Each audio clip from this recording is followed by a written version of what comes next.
When the clock strikes 12 and the black cats twitch, slip through the stacks with such a witch. Murder and moonlight, story so rich, a spellbound page in a villainous hitch. Ooh. Ghosts in the hall and a cauldron pitch. It's crime, it's through the sex such a witch. Stay spooky, darling.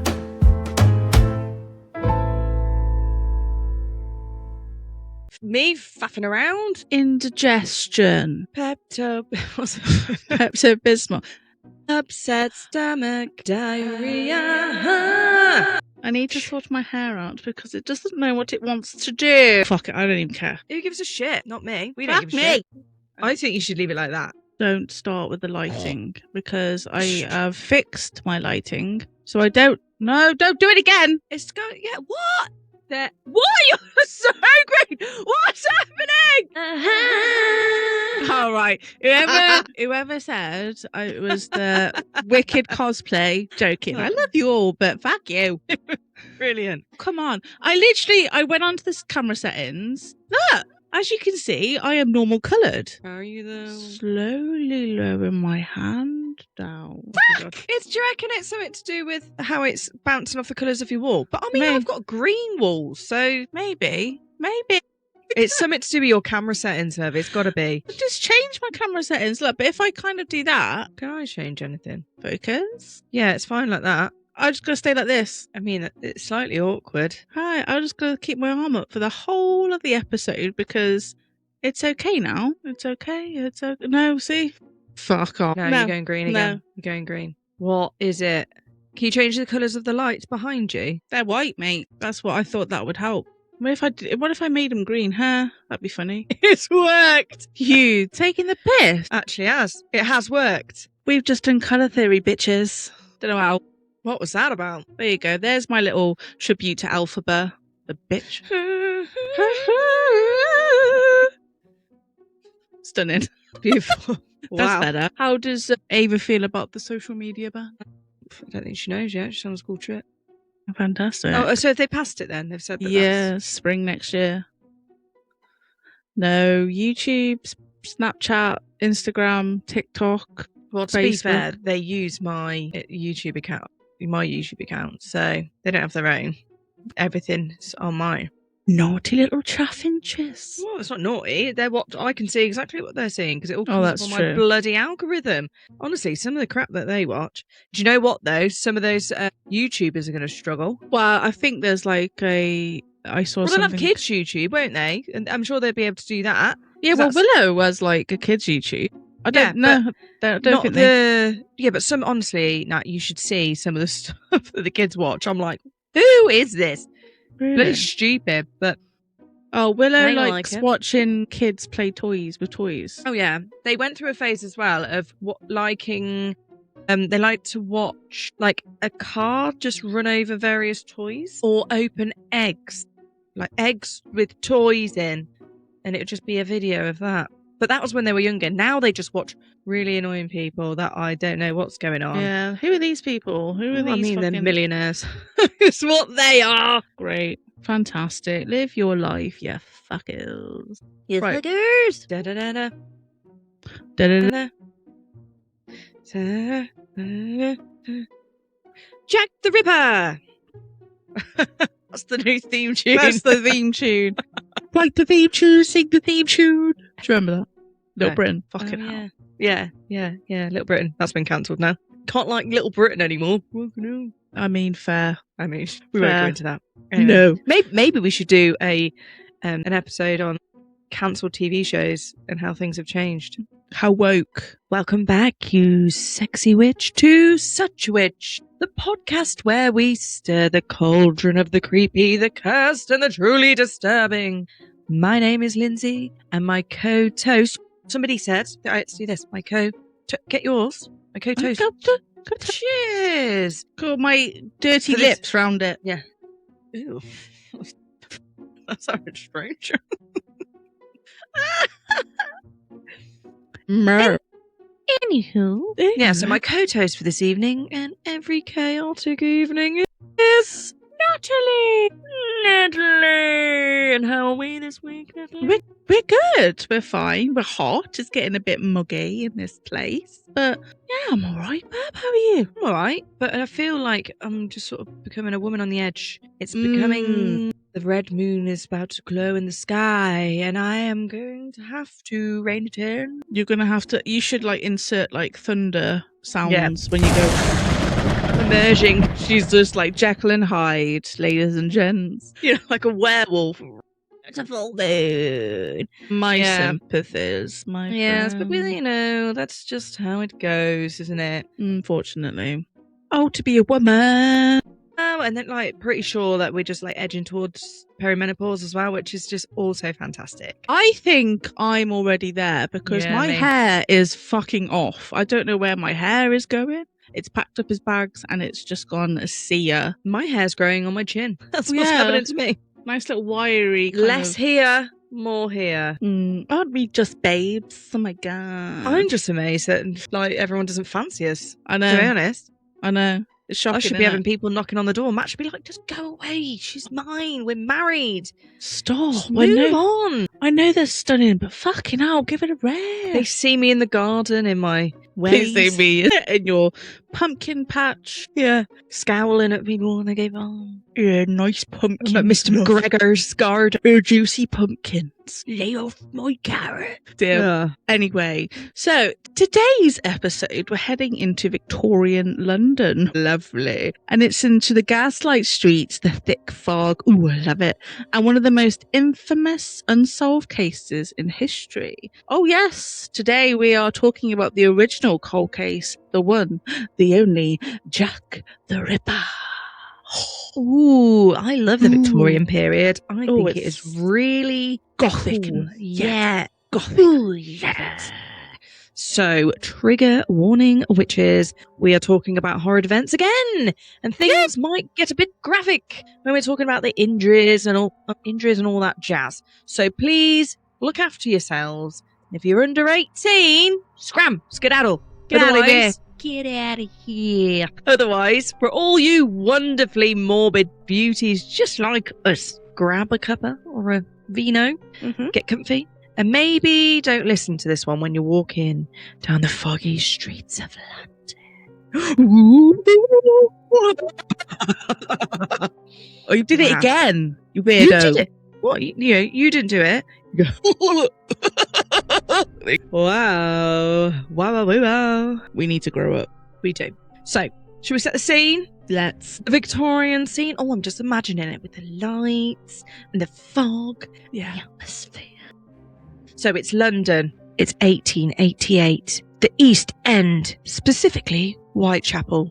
And it's overcrowded. It's unsafe. And it's riddled with poverty. Fantastic. And unfortunately, I know, it doesn't sound nice, does it? It's not really reaching up to what we're imagining, is it? Not really. What are you thinking? Nice Victorian buildings and those beautiful gas lamps. You know, the gas lamps and the top hats and the women with the fantastic dresses. Like, and the policemen lace. walking down the street with their big hats on. With the truncheons. Wait. I mean, that sounds great, but I don't think the actual reality is what we think it is. So, unfortunately, also, it's where one of history's most notorious killers began his spree. And I mean, it sounds like a perfect hunting ground for a serial killer piece of shit. So, in the mid-19th century, England experienced a massive influx of immigrants, so civilians from Ireland and Eastern Europe. They swelled the populations of areas like Whitechapel, and this is the part why it was crowded. Like, it was very overcrowded. They actually estimated a total of 80,000 people resided in the parish of Whitechapel alone in 1888, and then people were literally just living on top of each other. Sounds gross. Sounds great. I bet it was stinky. Yeah. But there was Remember in school, like they said like there was like so many people to like one single room in a house. Yeah. I bet it was grim. Mm-hmm. So, I mean, Whitechapel, due to its massive overpopulation, just deteriorated into a really awful place to live. And I can imagine that. Yeah. So, there was lots of crime, people literally trying to do anything to get by. So, there was lots of burglaries. violence, alcohol dependency, and it drove a lot of female inhabitants to turn to prostitution in any order to just earn any money possible. It's probably the easiest way for them, isn't it? Not Definitely. morally, but Gotta do what you gotta do. you gotta do what you gotta do. You do what you do to get through. And you know what shocked me apparently is that 55% of children during this time that were born in the East End wouldn't live past the age of 5. My God. Yeah, it's awful, isn't it? That's Imagine so that. grim. Like we just think everyone lives, don't we? Unless it was like something drastic happens. Yeah, but no, that's crazy. Like, it's over not half of them.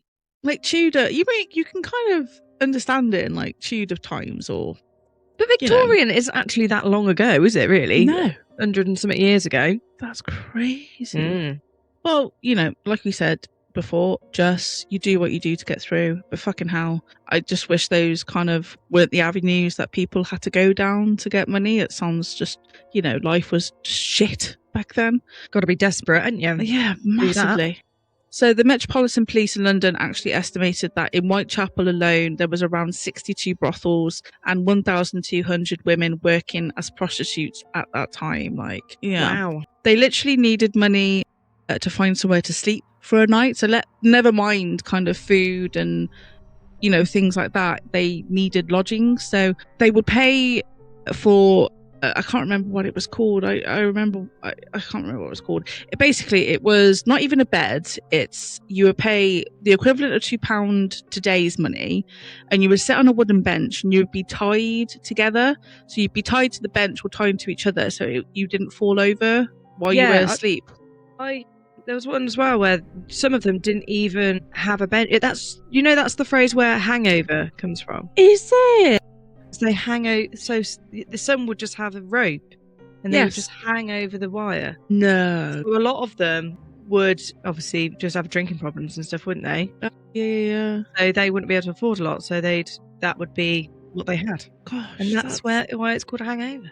Apparently so. Mental. I didn't know that. There you go, listeners. If you didn't know that, you know now. Come back for more Lindsay's facts. Lindsay's hangover facts. So it's literally a pressure cooker.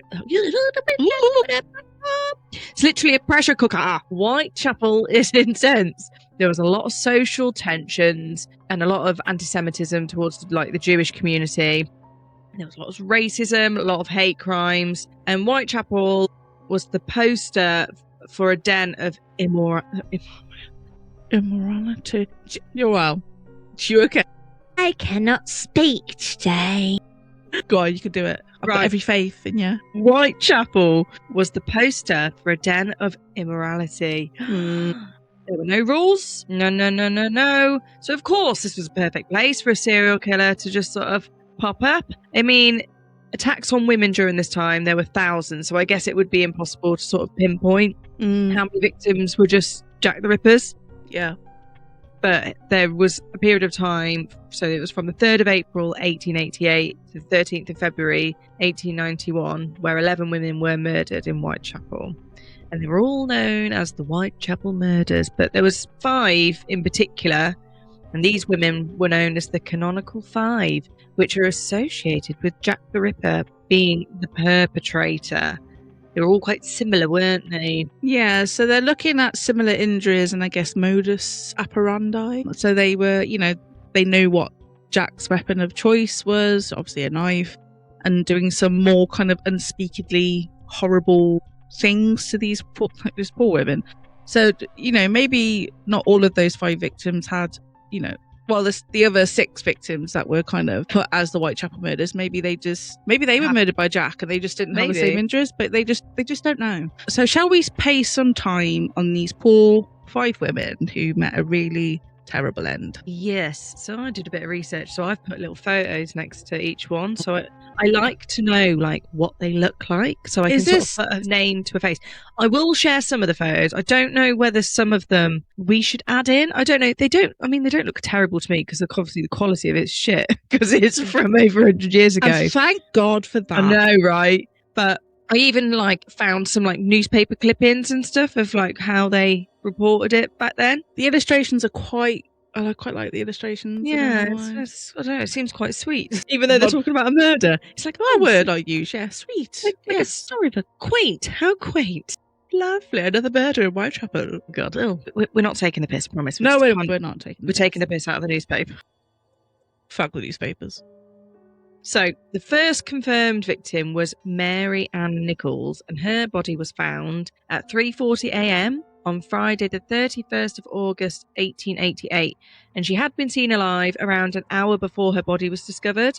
Her throat had been savagely cut, with 2 deep cuts, one completely severed all the tissue down to her vertebrae. Ugh.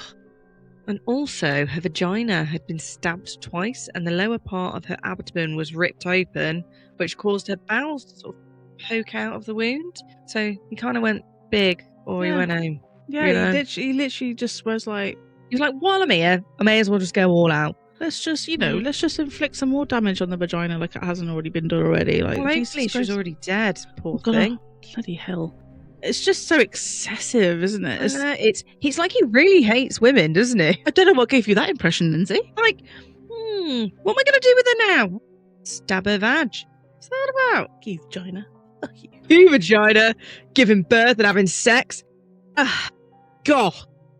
I hate you, I does. That threw me. I hate you, I does. I mean, am I saying unaliving or murdering? What are we? I mean, to be honest, in this episode, I don't think it really matters. I've just talked about severing someone's neck down to their vertebrae.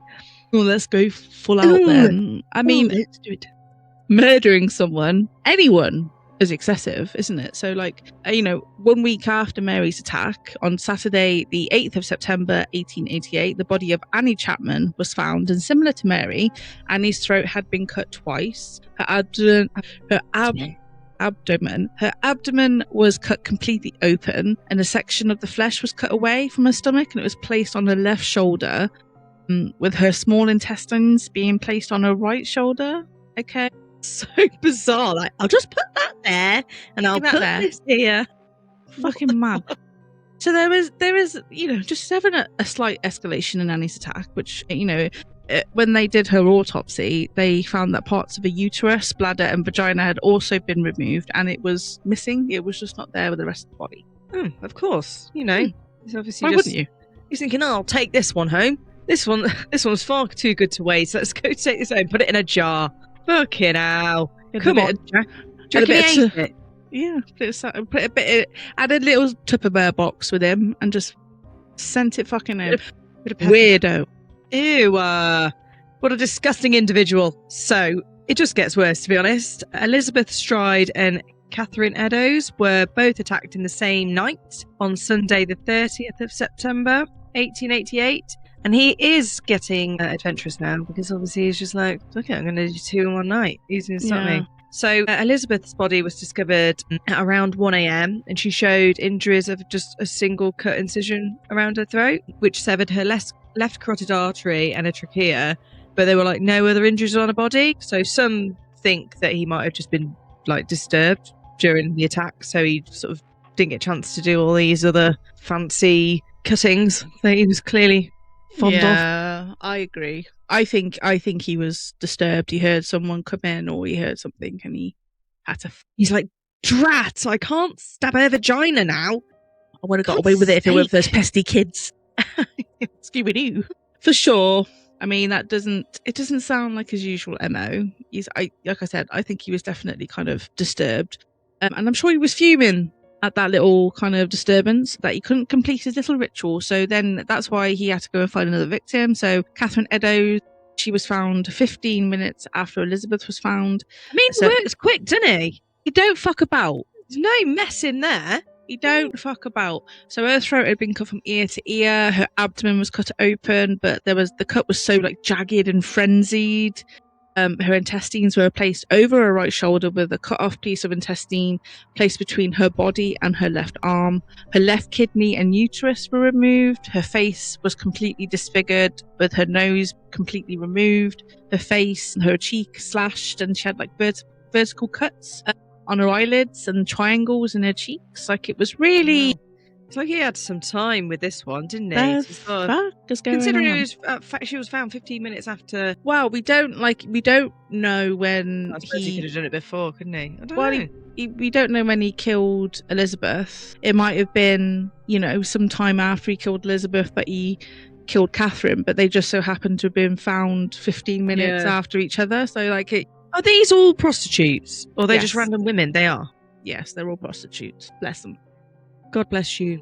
Yeah. She even had her right earlobe was missing, but it was later found her clothes.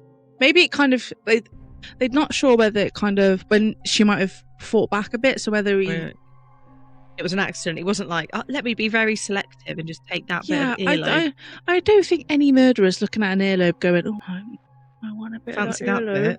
Yeah, do you know what I mean? I don't think I think it came off when she was being attacked. Bless her. Fucking hell. They just get worse and worse, don't they? Horrendous. I mean, where can you go from here? Can he get any worse? But he absolutely can, Natalie. So the last of the 5 victims was a young girl.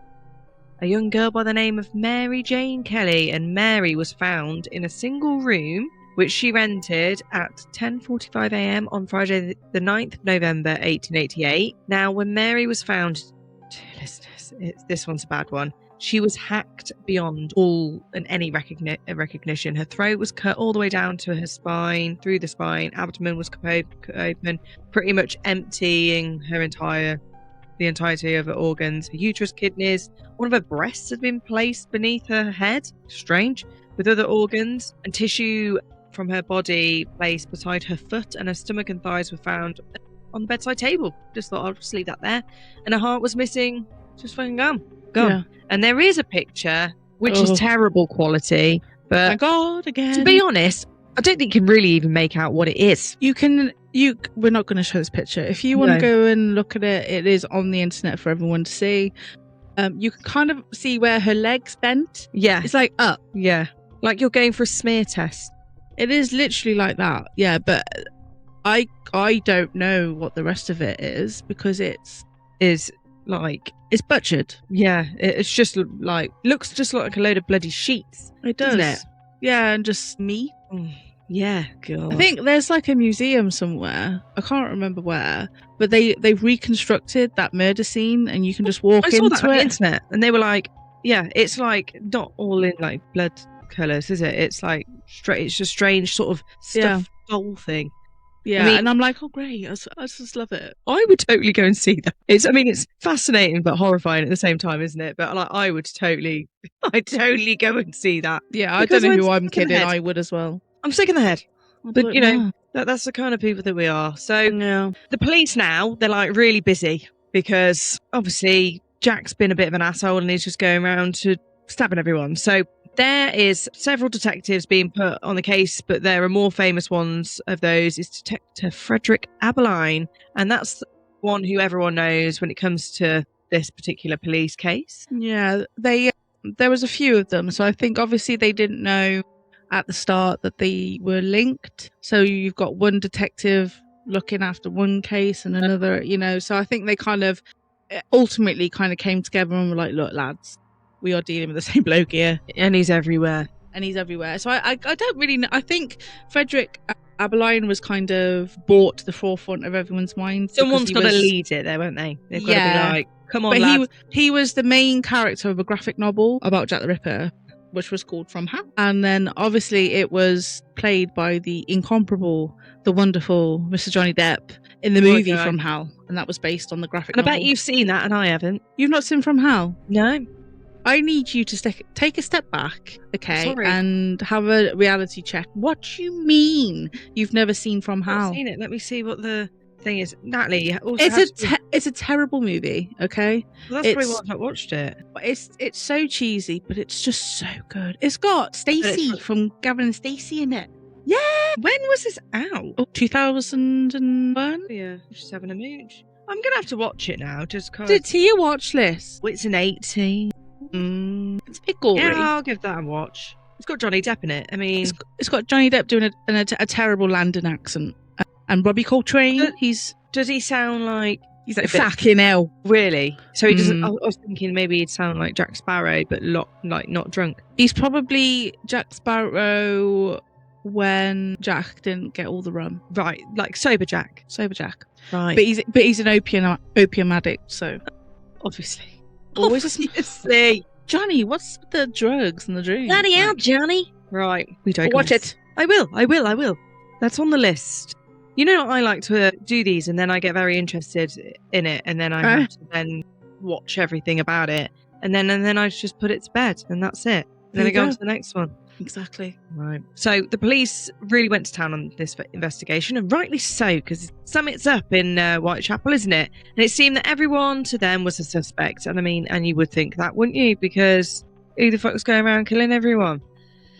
Yeah. So they paid particular attention to butchers, slaughterhouse workers, surgeons and physicians due to the nature of the injuries, because they obviously seemed very interested in the anatomy, didn't they? Mm-hmm.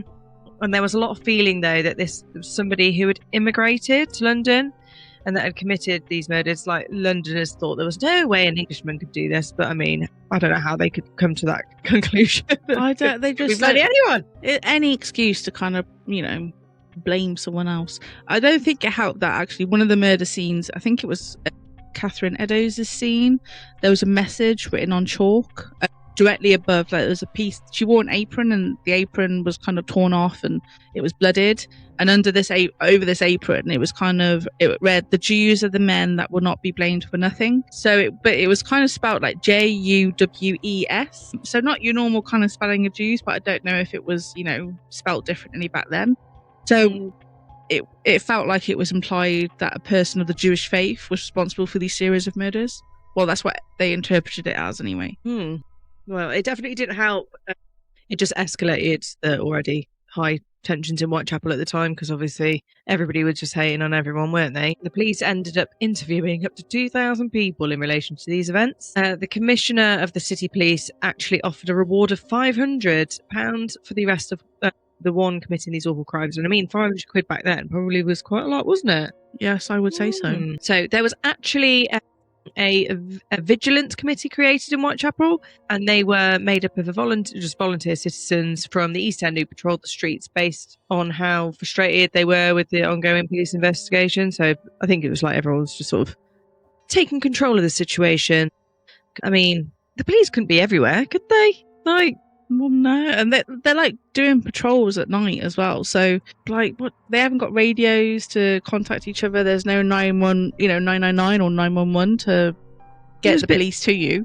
I suppose it was a bit like neighbourhood watch for yes, Victorian period. Just a lot of angry people wanting to kind but of. You would be. You'd be like, who are killing these bitches? Stop. I get in. So to make things even worse, to really kind of zhuzh up the tension in on Whitechapel, there was a number of letters that were being sent to the police, the newspapers, and actually members of the vigilance committee. And one of these, so there was 3, I would say, infamous letters, but I focused on 2. Yeah, I had a look at some of the notes. Some of them, I don't know how they read off of them. No, it looks like they're written in blood and stuff, but all red ink. Like, I don't know. So the most infamous of them are the Dear Boss letter and the From Hal letter. So the Dear Boss one was dated the 25th of September, and it was sent to a newspaper, and it actually coincided with Catherine Eddowes' murder, because they wrote in it about, so one of the lines in it was, "Clip the lady's ear off." So yeah, so that kind of piqued the interest of the police on that one. And it was also the first letter that was signed off with the signet Jack the Ripper. And, the shitty legend is born. Legendary wanker. I wonder if he sat there like going, "Oh, what can I call myself?" And he's writing down different names. Oh, I love that. He's like, Jack the Killer, Jack the Stabber, Jack the... He's like, "No, I don't." It doesn't sound right. It doesn't roll off the tongue, does it? Jack the Ripper. That sounds great. Ripper. Australian, maybe. Ripper. I wonder if he wanted some merch. Jeff. I bet he's fucking loving it. If he goes to anywhere now, he's like, "Oh my god, I'm so infamous. I love it." Twat. Well, like I said, the letters. I mean, lovely penmanship, but Jack. But I couldn't read a fucking word that you were writing. To be honest, I wouldn't be scared, because I'd be like, "I don't know what you're saying." Don't know what you're saying. Can't read it. And we can read doctor's handwriting, and that says something, doesn't it? If you can read a doctor spelling of paracetamol, you are okay in life. I used to get people going, what does that say? And I'm like, the that fuck is means antibiotics 4 times a day for 7 days. Fantastic. I've created my own language. You may as well read hieroglyphics, honestly. It's all online now. That's going to be skill that's lost, you know? You doctors, you doctors, I tell ya. Yes, you nick our pens and you can't even bloody write with them. Bloody hell. But like I said, it's all on computer. Gone are the A days new of doctor's generation of handwriting. nurses aren't going to know how to read doctor's handwriting. Well, good for Skill them. lost. Skill lost. So the From Hell letter was sent to the Whitechapel Vigilance Committee, and it came with a small box. And in that small box contained half a human kidney. Fantastic. What a lovely gift. So Edo's had her kidney removed. So was it hers? I don't know. The writer of the letter claimed that he had fried and ate the other half of it. Yummy. So again, great. The kidney examined by a physician, and they confirmed that it was human. So it could well be, but I mean, we won't ever know. They didn't have DNA back then, did they? So Sounds quite... who knows? I mean, where else is it? Has he got a collection? Has he got Well, numerous kidneys? It's like, is he collecting like trophies? I don't... Maybe. Like, It's stuff... like a perverse thing. Shit's going missing. Like, what are you doing with it? Jack, this stuff's going to go off, mate. You ain't got a freezer. Pickle There'll it. be flies all over it. Disastrous. So I can completely understand at this point, past this point, the population being over this shit. And I'm sure that they were just terrified to go out on the streets. But, but even prostitutes, they had to continue working because they had no other means to get money. So I Make just... that dollar, haven't they? They have got to work the streets. And girls, a fair play. But fucking hell. Like, they must have been so scared. And then all these people that they eventually kind of interviewed, did they actually pinpoint any people in particular? So there were a few people in mind for who Jack was. The police felt quite strongly that it was someone in regular employment and was local based on the killings happening over the weekends and public holidays within a short distance of each other. So, I mean, how do you know? I suppose they've got to start somewhere, haven't they? Some people think it was an upper class man, like a doctor maybe, that was based on like the removal of the organs, and how would he even know like where to sort of find it on the body, guess. But it wasn't until years after the murder that particular people were sort of put into the spotlight. Interesting. So I guess like information. some of these people of interest actually, I got a few names. There's loads, but I liked these ones. So they included Joseph Barnett. Actually, I think Joseph Barnett was an ex of Mary Jane Kelly's.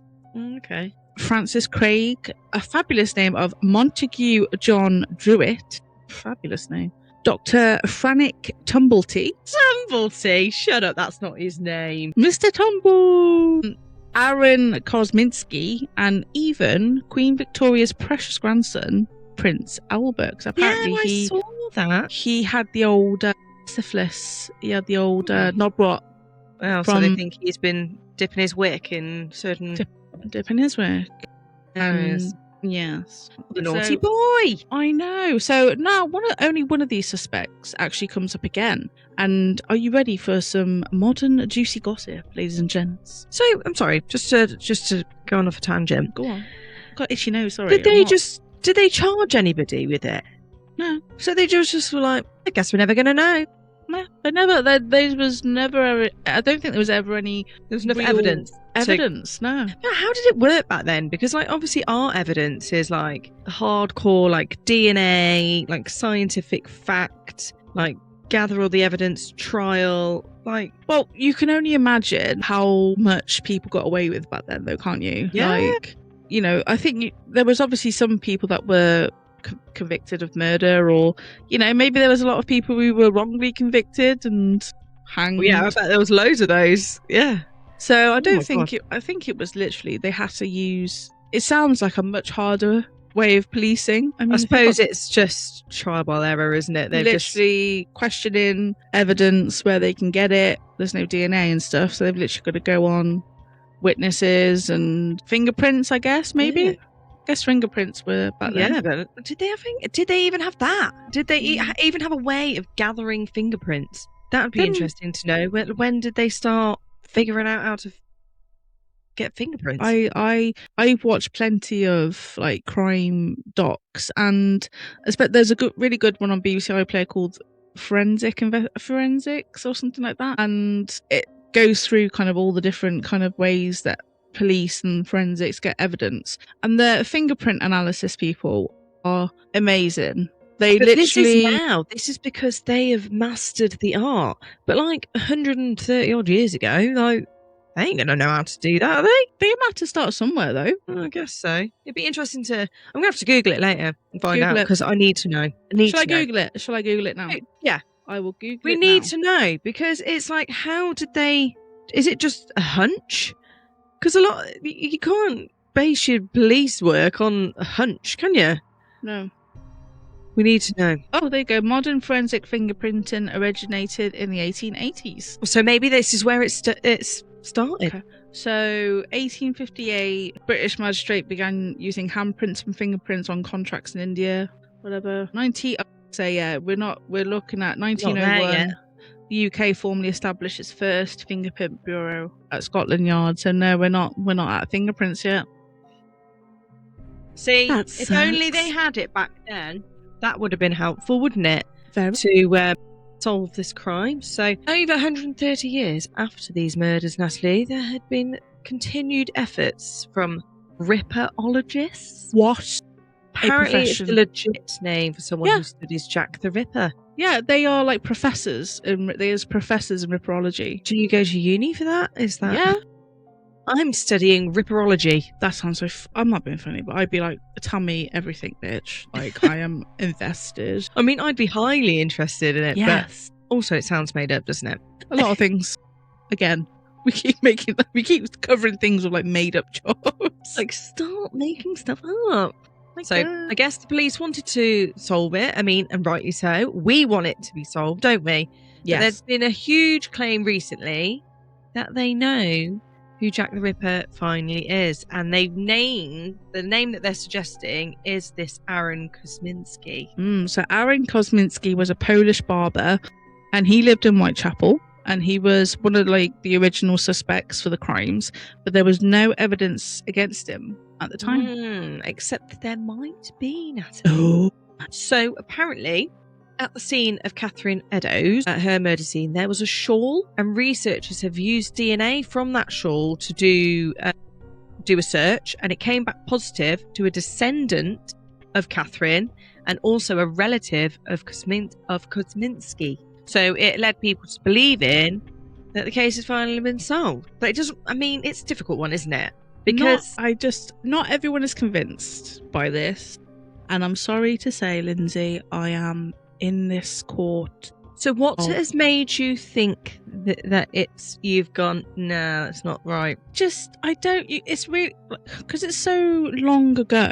But it can't be a coincidence, can it? That Yeah, but the maybe DNA. he was just a customer. No, it just seems a bit coincidental, doesn't it? That one of the people that have been accused has had their DNA found at the scene of the crime, I guess. I suppose I'd be interested to We need know to look more. into it more, I think, and find more out about it, because, like, also, where's this shawl come from, and like, has it? Yeah. Well, this is what I mean. Do they keep like, it? Is it like, we'll keep that as evidence, and it's been put into the archives of whatever? So experts have heavily criticised this finding by saying that the evidence hasn't fully been verified or peer reviewed. So Right. I agree. Like, where do they keep these things? Like, I always kind of assumed that after a certain, it's like 130 years ago. I didn't know the police would keep that stuff. Maybe it's because this was like so notorious back then. Unsolved. That they were like, we'll keep this because it's like become slightly infamous, hasn't it? So it's just kind of been one of those things. Whereas nowadays we hear stuff about everything and everyone and everywhere, don't we? Yeah.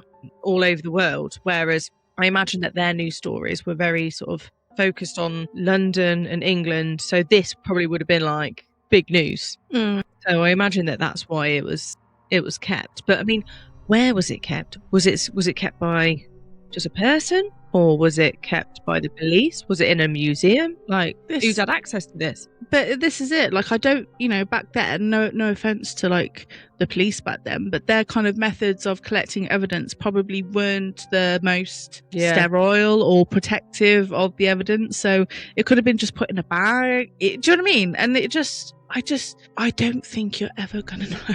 We're never going to know. But I suppose this is probably the closest they've been to having some actual, like, scientific evidence that might suggest that somebody that they had accused might have had something to do with it. Hey, I like the fact that they haven't given up.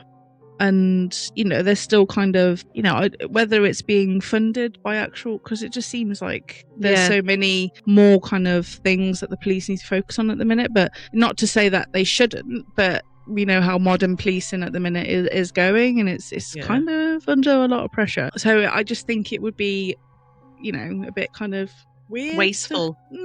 Yeah. It'd be pretty incredible, though, if they did solve it, though, wouldn't it? Can you imagine the detective who solves Jack the Ripper? the bollocks on that girl or man will grow significantly. And like the descendants of the victims have actually like pushed for like a new inquest to take place in order to like legally name the killer as this Kosminski. But I mean, it's ultimate. It's like not an ultimate cold case, isn't it? I don't think they're ever going to know. It's just one of them. But when we were kind of discussing the evidence, though, just to say the letters, the Dear Boss and the From Hell letters, they are on display in this is a museum, Linz, that is not open to the public, and it's infuriating. So it's on display. It's on display. It's on display in the Crime Museum in New Scotland Yard. And it's only open to the police, training cadets for the police, and forensic students.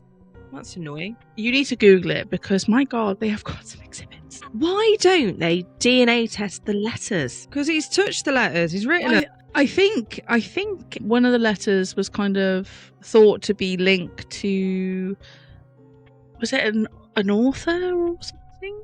There was a name. You'd go, well, he's written these bloody letters. But then also, you don't know whether these letters are written by the actual killer or whether it's just somebody having a fucking joke and being like, I'm going to stir some shit up. Because people are nuts, aren't they?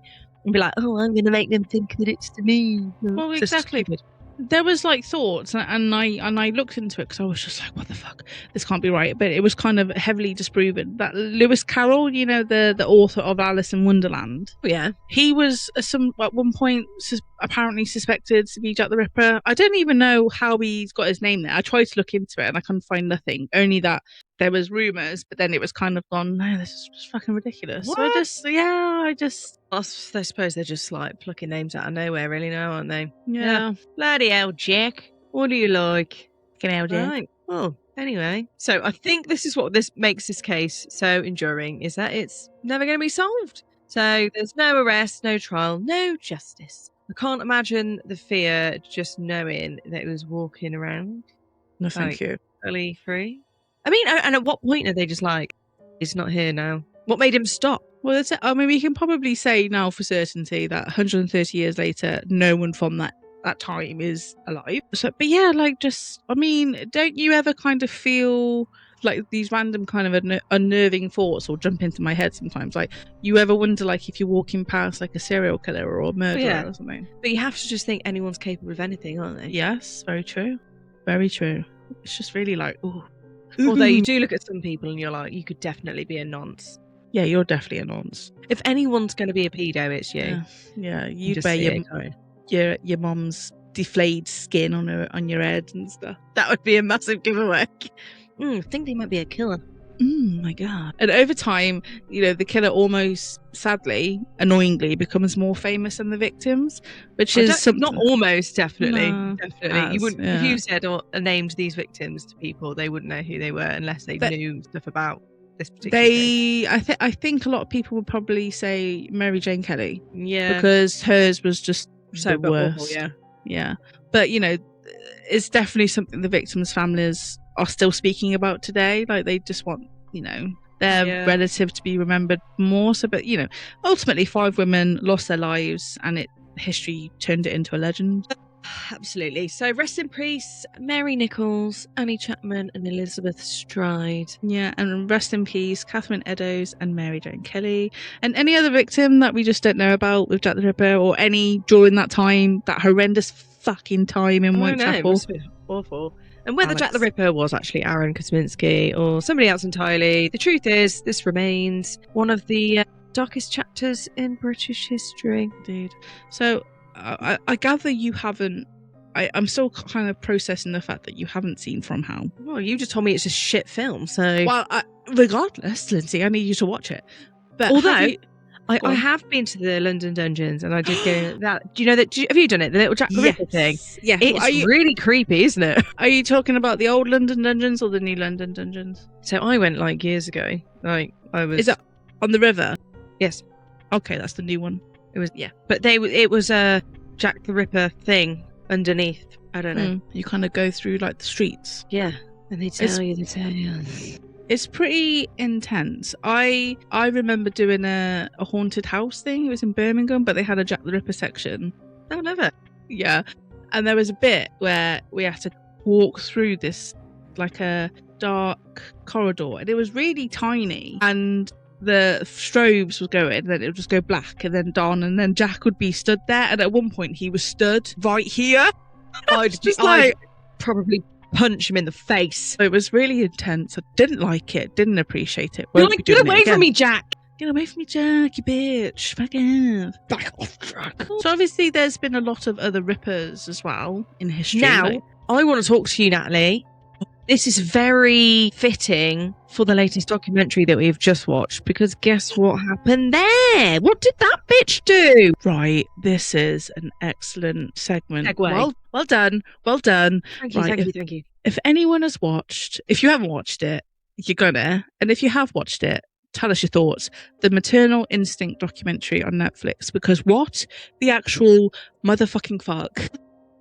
What the fuckity fuck? That bitch is crazy. That bitch is crazy. She's crazy. My mouth was open the entire time. Matt even said to me, he's like, that's the most fucked up thing I've ever watched. It's horrendous. What is wrong with that woman? I mean, where do you start? Maybe do you want to give a bit of background? I mean, she proper fucking sucked that family in, didn't she? You can give the back. I mean, you clearly remember all the details far better than I have not stopped thinking about it. I keep looking at reels and TikTok opinions. Everyone's talking about it. I just need to speak about it. Go. I'm giving you this opportunity. You have the floor. Let's go. So there was a woman, this stupid fucking bitch. That's her actual official birth name. Yeah, in Texas, called Taylor Parker. Taylor Parker. This woman already had 2 kids, had been previously married, whatever, but she just loved the fucking attention, and she gets all kind of jazzed up and goes to this bull riding bull riding in America. I don't know what, I'm getting overwhelmed and flustered because I'm just I just can't believe this bitch. I'm giving details you don't give a shit about. I don't know what I'm doing. So she finds this guy, Wade. They get together. Oh, it's all lovey-dovey. Oh, he doesn't seem the smartest cookie, does he? It's the sharpest, tool in the box. He's a bit of a simple... It's pig shit, okay? So yes, it was Taylor Parker. Was her name Parker? We're going to call her that. We're going to call her massively psychotic bitch. That's what we're going to call her. So she met this guy Wade. Mass Wade, thick as pig shit. They started going out, and then she just starts telling him oh, I'm getting a £4 million or multi-million inheritance from my grandmother. I don't speak to my family because they're fucking insane and all this fucking shite. I mean, funny, they were just yeah, all right, yeah, all right. But I'd be really. For me, he was just at one point in the documentary, he goes, they were going out in a total for about 14 months. She offers to buy him a £4 million ranch, and he's just oh, I didn't really love her. Yeah, all right then. So okay then, mate. So you're just kind of in it for the money. That came after he was she doesn't want to sleep. She doesn't want to sleep with me because she's wearing a fucking fake bum. And, I don't think he was into her that much from the start. Do you reckon she's one of these? We know one of them, don't we? That just sort of wants male attention constantly. Well, just kind of creates their own reality in their head. Do you know what I mean? To just sort of fit the life that they want, but regardless of what people think. Everyone must love her. Everyone must think that she is the best person in the world. And they go and buy this ranch. Well, she's told everyone they buy this ranch, and they go and do a presentation at Christmas, and it's just like, fuck. But I think it seems like she had an inkling that things weren't going well between them. He was probably going to tell her to piss off or something, and so she kind of goes, oh, well, I'm pregnant, so yeah, like a last ditch attempt to sort of ease him. So he's not that delighted, I don't think. No. But I think just because of their values and stuff, he has to stay with her now, and they do it, and they create a family. But then, unbeknownst to delusional Wade, Mad Wade, a stupid Wade. Sorry, Wade, but you're dumbass Wade. That's his name. Don't change his name. Her old group of friends that she used to hang out with, no longer are kind of shocked. It's a correlation, isn't it? Saying nothing. Her friends that she no longer sees find out she's pregnant and go, that's weird, because she had a fucking hysterectomy not long ago. It's a miracle. It's a miracle. It's a blessing from God. But then his family are, well, some members of his family are getting a little bit weirded out by her. They don't believe her, even though they have all this kind of stuff to kind of go. They could easily have gone to both of them and gone, look, I'm not being funny, and I will be a proper dick if this is incorrect, but are you actually pregnant? Mm-hmm. Can you show me some evidence? Because the scans that she was doing were fake. I didn't know you can go onto the internet. No, all of it was so calculated, wasn't it? But you can. Who are these people are fabricating scans for like 9 months? You know, they were like 3 months, 4 months, like all these different kind of size scans to put input. Yeah, nowadays. What the fuck is that about? That's also wild. She had a fake bump, right? A silicone bump. Buy it off Amazon. Who the fuck is selling fake bumps? Who is this a sought after product? Apparently so. You think like for TV, film, whatever, for general day-to-day use? It was what? Like, I know a lot of women are quite, they are, what the way their bodies are, where their uteruses are in their body, they might not show as much as they are actually pregnant. Do you know, I was fucking massive when I was pregnant. So there was no fucking hiding the fact that I was pregnant. But like, some people don't even know they're pregnant and they give birth. Like, it's just kind of like one of these things. So, oh my God, that would literally be my worst nightmare. Can you imagine just a baby coming out and be like, no thanks. I didn't order this. But I get it that she might not have looked. People looked at her and gone, oh, she doesn't look pregnant. And then suddenly she looked like 6 months pregnant because she had this fake bump on. But then it sounds like there wasn't a consistent kind of her wearing the actual bump, because the one guy was like, oh, she looks skinny here. She looks pregnant there. Oh, she looks skinny there. Oh, she looks pregnant there. Like, they were going through photos and stuff like that. And it was like her partner. I'm sorry. Me and Matt both said, even if they're not like, he said, oh, we haven't had sex in about 4 months, whatever. And it's like, yeah, obviously, because she's like pregnant. Pregnant, or she's got a fake bump, but that she'd say it's because she's pregnant. Pregnant, yeah. But even then, like, you'd still see them sort of around the house. Exactly what I said to Matt. Like, probably with no clothes on at some point, or asleep in bed. Yeah. So how did it? I just find it really odd. He must be a really dumbass Wade. If he's, I mean, there was a obscene maternity shoot she undertook. Oh my God, that was the most cringe. He had his hand on her fucking stomach at one point. I'm sorry, but it can't. There is a certain way the pregnancy bump feels, and I can imagine a silicone bump doesn't feel the same. I'm guessing not. And what, Wade, you never wanted to feel the baby kicking if it was kicking? Yes, that's what we said too. Or the way it kind of likes to boot your ribs out the way. And you know about it. Oh my God, don't you just? And or it'll get things like the baby gets hiccups and your belly's going. Like, it's kind of, I just think, okay, it was really interesting. So, and another thing I found fascinating is that she completely went over her due date and ended up being pregnant for 10 months. Yeah, without anyone kind of going, okay, enough is enough. This isn't real. because she was past the point where she could fake a miscarriage. And then obviously she started to panic. She sent her delightful partner Wade onto a job for the day, like delivering hogs or something. It wasn't the case. She actually went to a friend's house. So it was a friend she'd did some awful wedding photography at. Oh yeah, it was I shockingly think bad. that's the first time she met her. I don't think she was like she was actually mates with her. I think she. They kind of, I think they made friends from there by the sounds of it. Yeah.